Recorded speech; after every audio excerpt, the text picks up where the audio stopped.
Hello बच्चों, welcome to Shyam sir official. मैं श्याम दिल्लारे एक बार फिर आप सभी के सामने।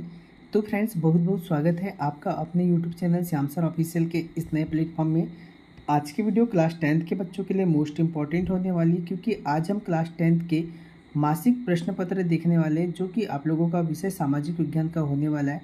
एंड बता दूँ कि ये किस माह का है, ये माह जुलाई 2026 का होने वाला है। ठीक है फ्रेंड्स, तो एकदम ध्यान से देखिएगा। अगर आप लोग आउट ऑफ 20 में 20 मार्क्स लेना चाहते हैं तो आपको इस वीडियो को एकदम ध्यान से देखना पड़ेगा। एंड बेटा, मैं यहाँ पर आप लोगों को सभी क्वेश्चन के सॉल्यूशन भी प्रोवाइड करने वाला हूँ, तो प्लीज़ वीडियो को एकदम लास्ट तक वॉच कीजिएगा।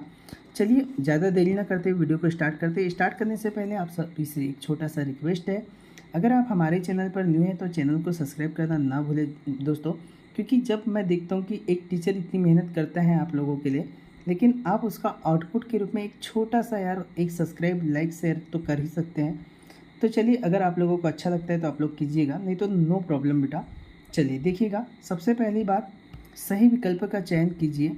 वन्य जीवों के आवास संरक्षण हेतु पहला कानून कब बनाया गया था? तो वन्य जो जीवों की संरक्षण हेतु पहला जो कानून बनाया गया था आप लोगों के लिए, ये वन जीव संरक्षण अधिनियम 1972, ठीक है, 1972 ऑप्शन नंबर बी में बनाया गया था 1972 में।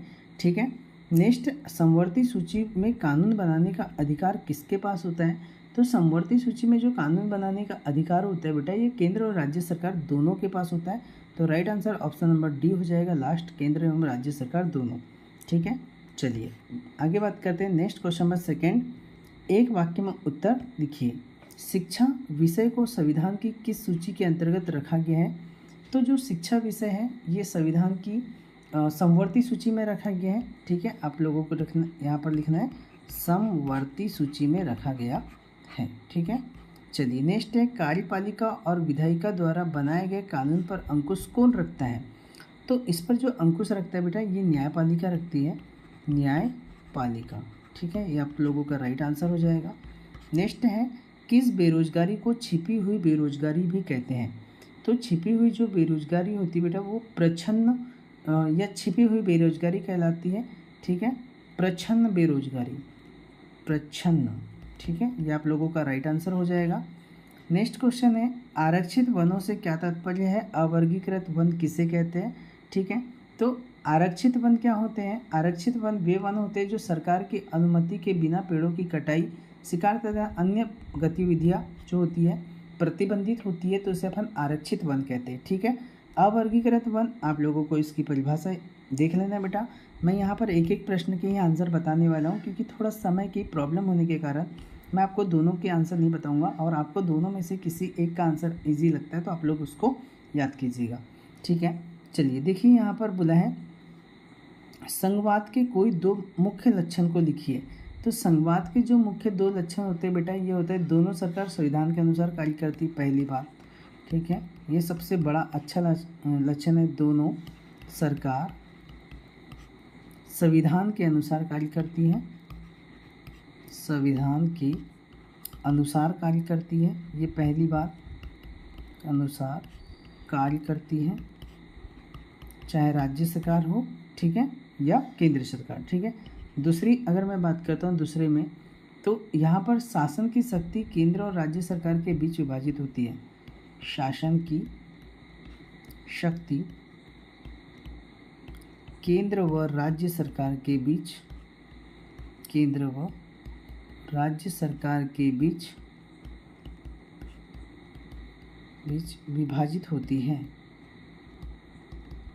ठीक, विभाजित होती है।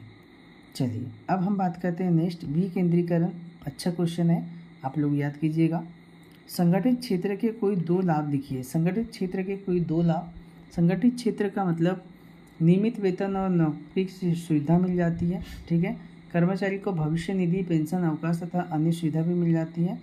नेक्स्ट, असंगठित क्षेत्र के कोई दो दोष लिखना है। ठीक है, वनों के निम्नीकरण को कोई तीन कारणों को स्पष्ट कीजिए।